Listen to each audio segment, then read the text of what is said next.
So guys, welcome back to the channel. This is the Ian West Network, and today I'm going to do a partial review on a Motorola RAZR 2024. Now I'm just going to talk about the things that I used it for and less of a review for everybody, but when you see the processing power and things like that, I'm sure the average consumer is going to be like, hey, if it can handle these things, then it means it's a good phone, good enough for me, and that's probably the case, so just keep that in mind. But anyway, not going to waste your time. Let's talk about a little specifications before we hop into this video. There are timestamps in the description for anyone who wants to skip to the part they want to see. You have the battery, the charging speed, which is 30 watts for charging speeds, 15 for wireless. I'm going to mention this again in another section, I'm sure. 4200 mAh battery. You do have a fingerprint sensor and a face unlock. It is USB 2.0, not 3.0, but that's okay. You know, the transfer speeds are still pretty decent. I can attest to that. Bluetooth 5.4, so you should get a better experience. No headphone jack. Of course, you do have loudspeakers. The cameras are 50 megapixel wide, 13 megapixel ultra wide. You can do up to 4K 30 frames, but unfortunately, you can do 60 frames only if you record in 1080p, so keep that in mind. 256 gigs internally with 8 gigs of RAM for this particular model. It does ship with Android 14 with a MediaTek Dimensity 7300X processor, so keep that in mind. Ooh, let me breathe. Nano SIM plus eSIM, IPX8 water resistant, so you can go up to about 1.5 meters in 30 minutes. So for the person out there that drops it into the shower or the toilet by mistake, you should be perfectly fine with this phone as long as there's not some other like cleaning liquid or something mixed in with it. So keep that in mind. 6.9 inches if you open up the screen and 3.6 on the outside. Both are AMOLED screens, 90 hertz on the outside, 120 hertz on the inside, which is completely customizable on both ends. So you have a really decent experience with this device. And honestly, I'm not complaining about it. Also, keep in mind that I got this at a extreme discount. And if you're wondering what that is, $99 for a new line under Metro by T-Mobile or $99 for porting. You pay that and then the activation, the first month bill, you're looking at about $198 to $205 or $210 depending on the taxes or where you are. And that's one hell of a steal for a phone that's normally nearly $600, like $549. So with that being said, let's get into this video. Let me show you all the beauty of the phone, some of the features that I actually use, and you guys can determine if it's something that you actually want in the future. With that being said, not going to waste your time. Let's get right into it.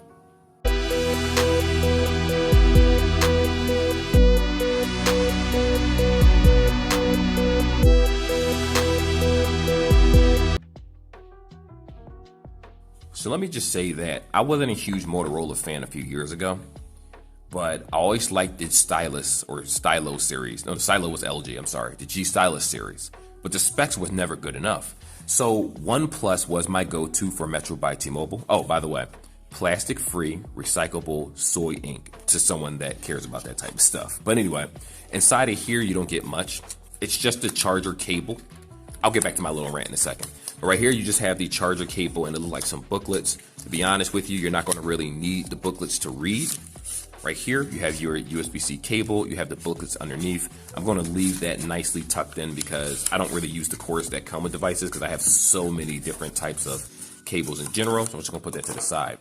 Right here, we have the phone. Last time, I didn't get the pleasure of actually tearing the phone open, but because I went to the 13th and Market store that I go to, they know I do YouTube videos. So they was like, we're going to leave everything wrapped up for you. This looks nice. Oh, I remember this phone. I actually gave my original one to my wife. She loves the flip. And I'm currently using a Moto Edge 2024, which is also a really good phone. Better for gaming than this one, in my opinion. But this isn't bad either. So look at this beautiful design right here. I love the way this phone looks. This thing is nice. It already has a screen protector on it. You can't peel that off. And even when you turn the phone on, it'll let you know not to peel that off because you'll mess up your warranty and you'll ruin the phone if you do so, the flip aspect. And of course, the outside screen fills up all of this down here. So everything you see here, for the most part, outside the little bezel right there. When the power's on, you'll see it. But I think there's a slight bezel right here, but everything else is basically, it's a really nice phone. Like when you compare it to the last year's 2023 device, which had that little baby screen over here with extreme lag and laggy as hell, this is a huge upgrade. And the fact that you can get it for as low as $99 right now is a really good thing. And believe it or not, the insurance for this is actually $3. Now, if they tell you $10 or more or something, that means they're giving you a bundle deal by Metro by T-Mobile, which you can cancel that if you can walk back into the store, or you can go to any Metro store, show them the condition of your phone, and say, hey, I want to add insurance. and they will add insurance on it, and it's only going to cost you about $3 because I actually have this on my plan already for $3 insurance. My Moto Edge is $3 insurance, and my other Moto Flip is $3. So you know. Anyway, while it's going through the loading process right now, and as you can see, this is a beautiful, beautiful looking screen. And believe it or not, you see the little crease in the middle. Last year's device had an issue with the screen where the crease would cause problems in a line. It looked like my screen cracked at one point where it was like this crooked line going through it. But for the short time, and I think it's been about 2 months since I've been actually be using this phone total, I haven't had any issues with the hinge whatsoever. Believe it or not, even if you use applications on the outside of the screen, right now I have to go through the actual setup in order to use the outside screen. That's why the Motorola device is like this. But I just wanted to show you guys the sleek design of how this is. The hinge is a lot better than previously. Charger is on the bottom. Obviously, wireless charging is on the back. And when it comes to the colors, I believe this does come in different colors, but if you're getting it under Metro by T-Mobile, unfortunately, this smoky gray is the only one that it comes in, but who cares, right? Because you can always get a case for it like I have right here, which I'm going to actually give this one to my wife because she likes purple, and I'm going to take my clear one back that I got from her. Well, I had originally for the original phone. But yeah, this is really nice. And even if you just look at the design, you have your lock button over here. You have your 2 volume buttons right here. I believe this is the volume. What's the volume rocker? Volume rocker is one here. Honestly, I'm not even sure where the volume rocker is. This is just a beautiful looking phone. Just don't mind me. Just look at all this glory. Oh, it's so nice, man. It is a magnet for smudges, though, if we're being completely honest here. But outside of that, I do think that this phone works very, very well. But we're going to go over some of the features now because I've been glazing it a little bit too hard. But I like it. I like it a lot. And I'm one of those people where mid-tier is the way to go for those that don't want ridiculously high insurance deductibles and all that nonsense. Nobody wants that. No one wants to break the bank just for a stinking cell phone.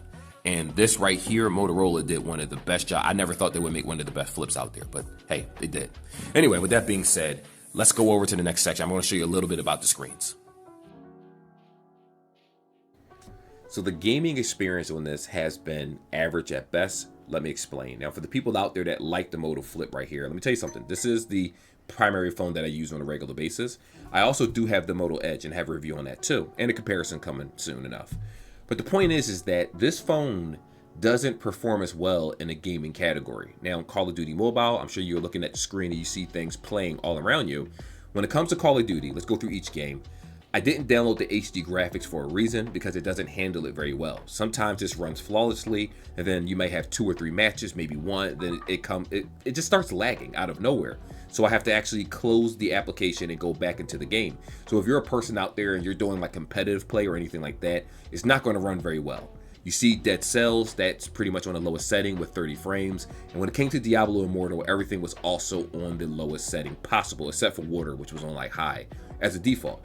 Now, with that being said, again, it's not a bad experience playing games. I don't mind. I don't need to have the highest setting on the phone in order to play a mobile game, especially since I do a lot of stuff on my Steam Deck, Nintendo Switch. I have other alternative options.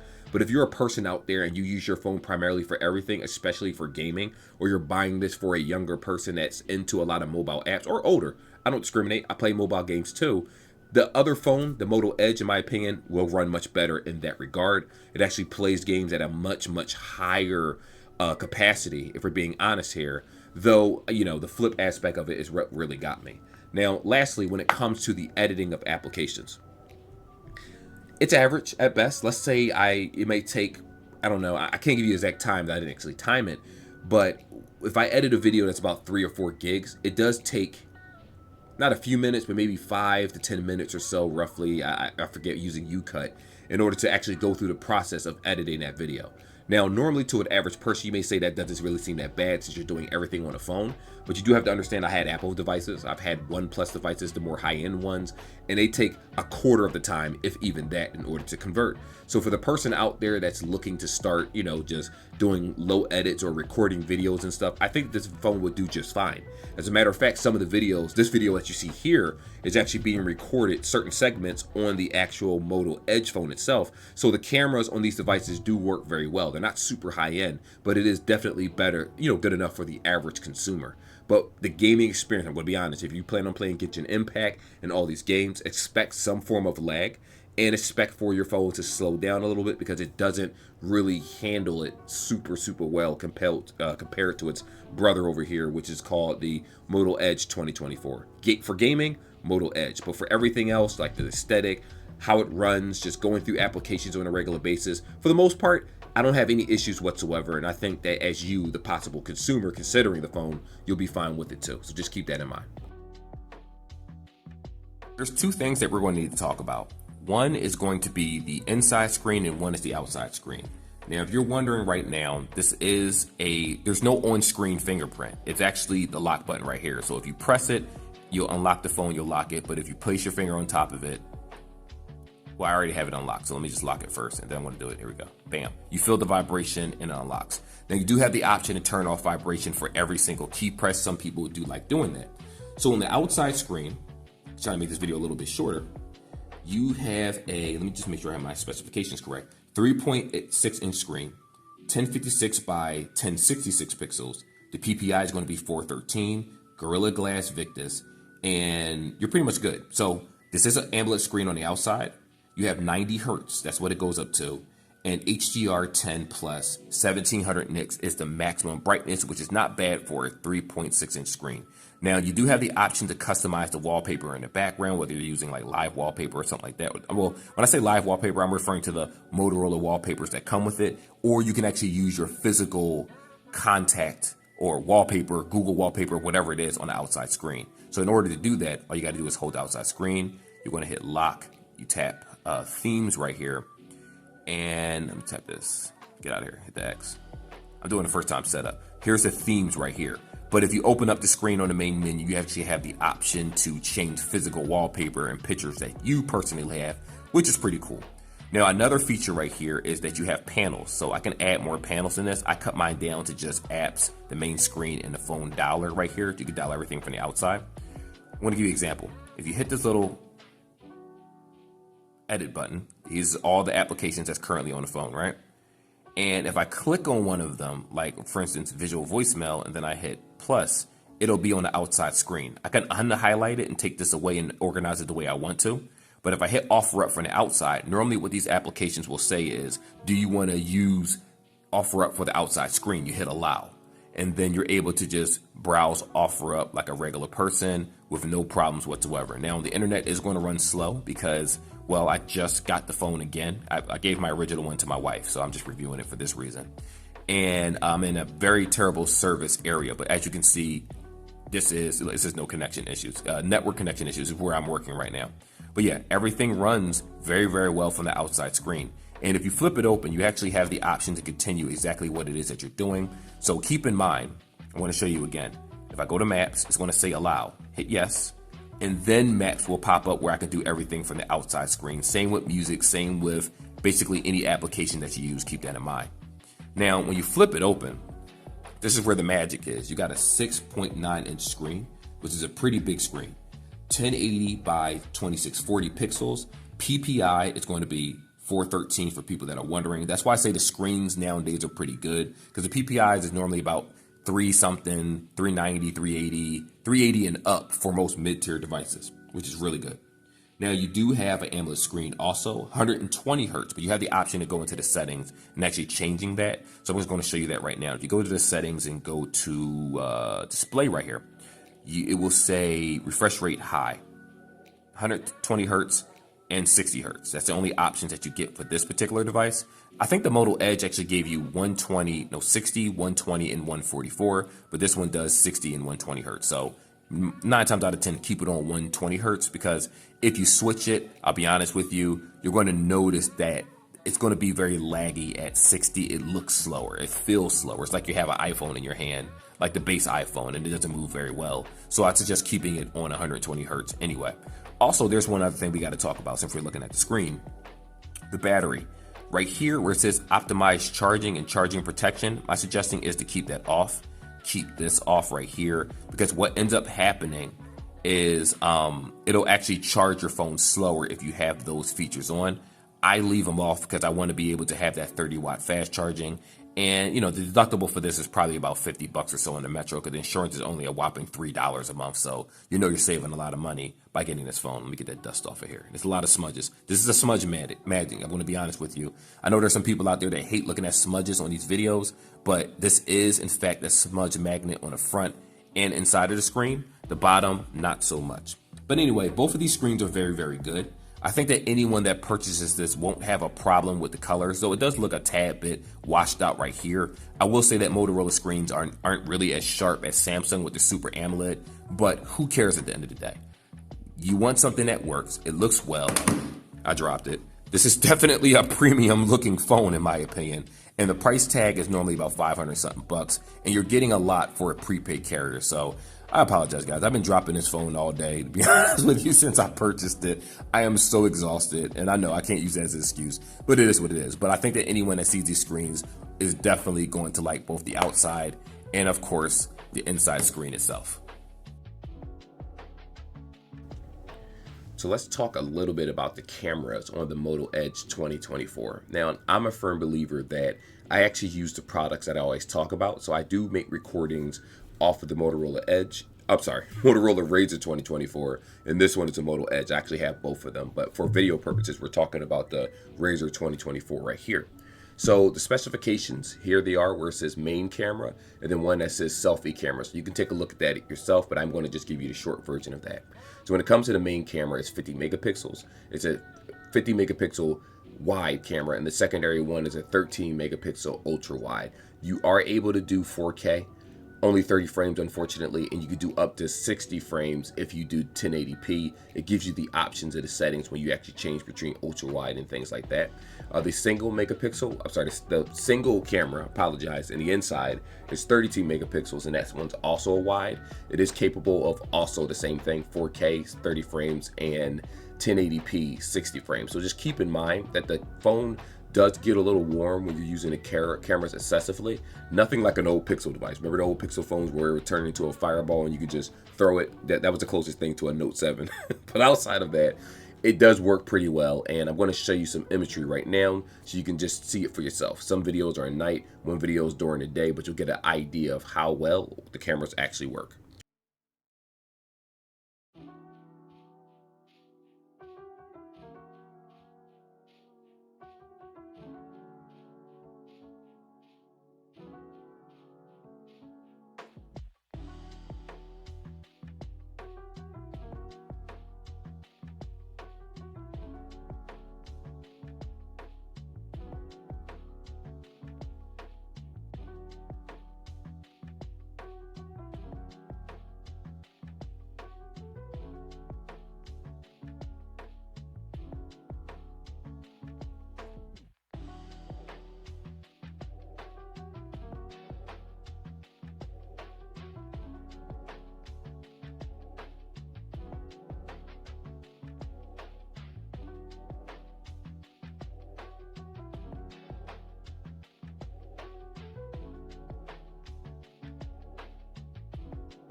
I'm going to just cram two sections in this right now. So you do have a 4200 mAh battery.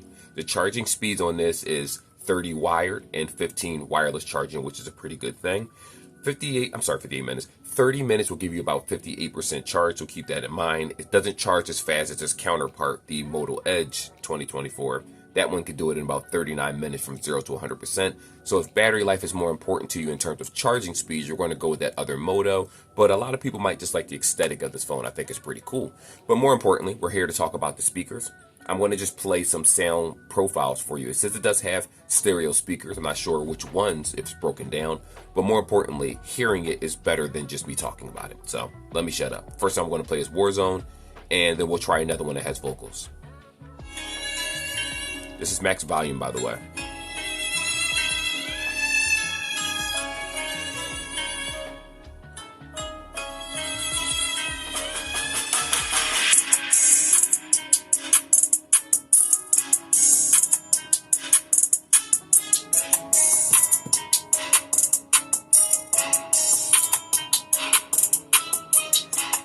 I don't think it sounds bad at all. I think it's actually pretty clear for a mid-tier device.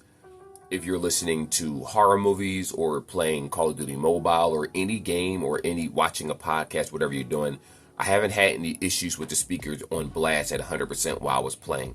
And to keep in mind, if you're wondering what I'm doing when I'm using this for 100%, normally I'm connected to a Bluetooth.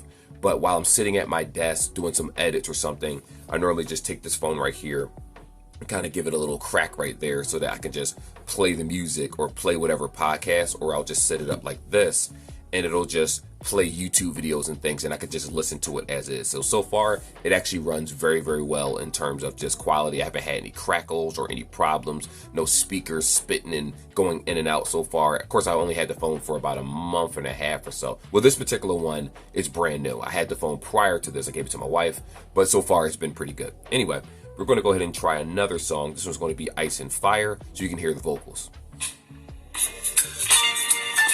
Again, 100%.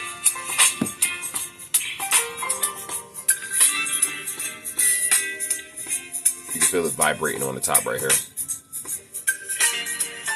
just feel more vibration at the top than I do at the bottom. Doesn't really matter though. Baby, you give me ice and fire. I was saying the rest, but I never bothered memorizing the words. So, like I said before, I don't think that this is a bad speaker on a phone. My suggestion is not to play your speaker at 100% all the time, because eventually you are going to damage your speakers. I don't care what phone you're using. Even if it's meant to do that, you don't want to stress out your device. That's why I always suggest having other things like Bluetooth earbuds or Bluetooth speakers as a just in case to enhance the sound of what you're already experiencing. But so far for this experience, remember, I got this phone for $99. It was 200 and some change after taxes. Of course, Kirby, come ruin my video. But so far, so good. I have nothing bad to say about it. You want to lick my chin? Go ahead, have fun. Anyway, let's move on with this video. So the question is this actually a good phone? Now, personally, I have saw the flaws of the phone. It doesn't lag, but you could tell that it moves a little bit slower than other devices in the same family. Like, for instance, the Moto Edge, in my opinion, has a much sharper screen, 144 hertz. This one's 120, and I believe the outside screen is 90 hertz. So, you know, unfortunately, you do have to do a direct comparison to something in the same class, but for a standalone device and a flip device, I think it's pretty good. The screen hasn't given me any problems in terms of flickering or anything like that so far. You do have some decent fast charging along with wireless charging. You have face unlock with the fingerprint. I will say that USB is only 2.0, which will be a problem for some people, but if you're an Apple user, it's never a problem because you guys can't drag and drop anyway. The cameras aren't too bad. No, there's no headphone jack, but I don't really care that deeply. 256 gigs internally with 8 gigs of RAM. It's shipped with Android 14. You'll get a couple more years of updates. So I don't really see anything really bad about this. And it's a decent device. It's a great experience for anyone switching to a prepaid carrier. If you're looking for something more high-end like Metro by T-Mobile, my suggestion would be to pay $199 for the Samsung S24 FE, if that's what you're looking for. But if you're trying to save money and still have a very pleasant experience, and you just want a flip device, this is probably the cheapest one you will find, period, when it comes to that $99 deal. I mean, I know Cricket did it at 1.2, but I'm just referring to how low the price of the phone is. Normally it's about $199 to $299 for the phone itself. Instead, because of the holidays, it was lowered to $99. It may stay that way, you never know. But my suggestion is, not my suggestion, my instincts tell me it's probably going to go back to $199 a little bit after the holidays, a little bit sometime in January, so keep that in mind. I like it. I'm not complaining. It's my primary device, and I'm going to use it until it falls apart. Also, insurance is like $3 a month, so it's super cheap. Anyway, like and subscribe. Like always, guys, hopefully you enjoyed this review. For anyone wondering, I am going to do more updates on this phone as time goes forward. This wasn't a full-blown review, but it was enough to get the thoughts going for whoever probably watched it and go from there and do a little bit more research, because there are other videos out there that's going to break down things a lot better than I do. I'm just for the average consumer, the techie. There are people that's going to break it down a lot better. Anyway, like and subscribe like always. I will see you guys in the next video. Peace.